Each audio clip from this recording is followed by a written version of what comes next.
শেষ বাঁশি বাজার আর মাত্র কয়েক সেকেন্ড বাকি।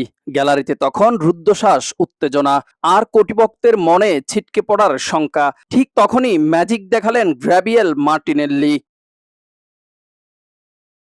খেলার ৯৬ মিনিটে তার সেই অবিশ্বাস্য গোল যেন পুরো হিউস্টন স্টেডিয়ামকে কাঁপিয়ে দিল। জাপানের বিপক্ষে ১-০ গোলে পিছিয়ে থেকেও ২-১ ব্যবধানের এই মহাকাব্যিক জয় কেবল একটি ম্যাচ জয় নয়, এটি সেলেসাওদের ঘুরে দাঁড়ানোর এক অনন্য বিস্ময়। প্রতি সপ্তাহে সর্বোচ্চবার বিকাশ পেমেন্টে ৫০ জন হবেন পেমেন্ট চ্যাম্পিয়ন। জিতে নিন টিভি সহ আকর্ষণীয় সব প্রাইজ। ম্যাচের শুরুটা অন্যরকম হতে পারত।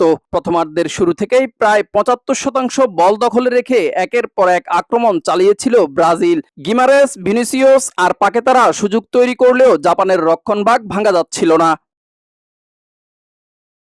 উল্টো খেলার ২৯ মিনিটে প্রথম হাইড্রেশন ব্রেকের পরপরই স্তব্ধ হয়ে যায় ব্রাজিল দুর্গ।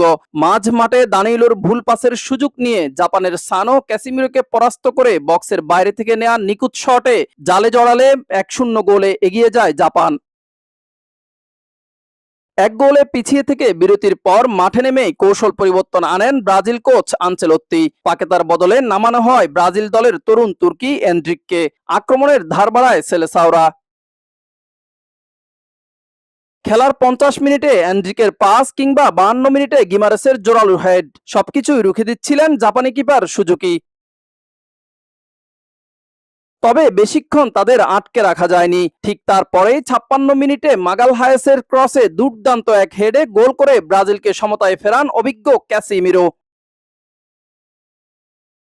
সমতায় ফেরার পর ম্যাচের নিয়ন্ত্রণ পুরোপুরি ব্রাজিলের হাতে চলে যায়। ভিনিসিয়াস জুনিয়র বক্সে ঢুকে চমৎকার শট নিলেও তা পোস্টে লেগে ফিরে আসে।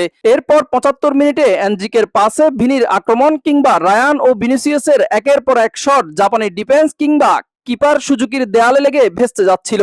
নির্ধারিত ৯০ মিনিটের খেলা শেষ হলে ম্যাচ যখন অতিরিক্ত সময়ের দিকে যাচ্ছিল, তখনই নাটকের আসল দৃশ্য তৈরি হয়। খেলার ৬ মিনিটের ইনজুরি টাইমে দেখা যায় নতুন বিস্ময়। ইনজুরি টাইমের একেবারে শেষ মিনিটে জাপানের তানাকা বক্সের ঠিক বাইরে বলের নিয়ন্ত্রণ হারিয়ে বড় ভুলটি করেন। সেখান থেকে বল পেয়ে গিমারেস একটি চমৎকার থ্রু পাস বাড়ান বদলি খেলোয়াড় গ্যাব্রিয়েল মার্টিনেল্লির দিকে।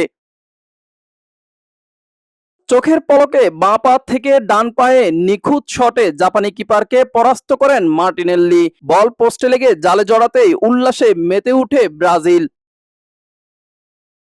জাপানের বিপক্ষে ২-১ গোলের এই রুদ্ধশ্বাস জয়ে হেক্সা জয় করতে শেষ ১৬ নিশ্চিত করল নেইমাররা।